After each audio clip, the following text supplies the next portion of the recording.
আসসালামু আলাইকুম, সকলকে শুভেচ্ছা অভিনন্দন। প্রিয় বন্ধুরা, আমি এখন শেরপুর জেলা থেকে বিদায় নিব।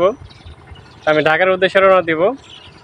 তো শেরপুর জেলায় মনে হয় এখন আর ভিডিও করা হবে না, যদিও হয় তবে কিছুদিন পরে আর কি, এখন না। তো এখন আমি ঢাকার উদ্দেশ্যে রওনা দিব, ঢাকায় চলে যাব। তো কিছু কথা বলে যাই, এই শেরপুর জেলার ভিতরে আর অসংখ্য সুন্দর সুন্দর জায়গা আছে। যদি কখনো আসতে পারি সময় নিয়ে, এগুলো ইনশাল্লাহ আপনাদের সামনে তুলে ধরবো।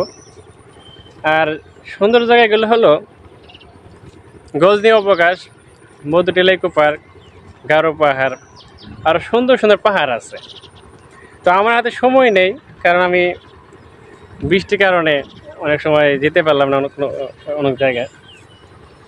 আর এই দেখতে পাচ্ছেন যে কি সুন্দর পরিবেশ, এখানে ফসল আবাদ হয় বেশি, ধান চাষ করা হয় বেশি। তো একটু পিছনে ক্যামেরাটা চালু করি।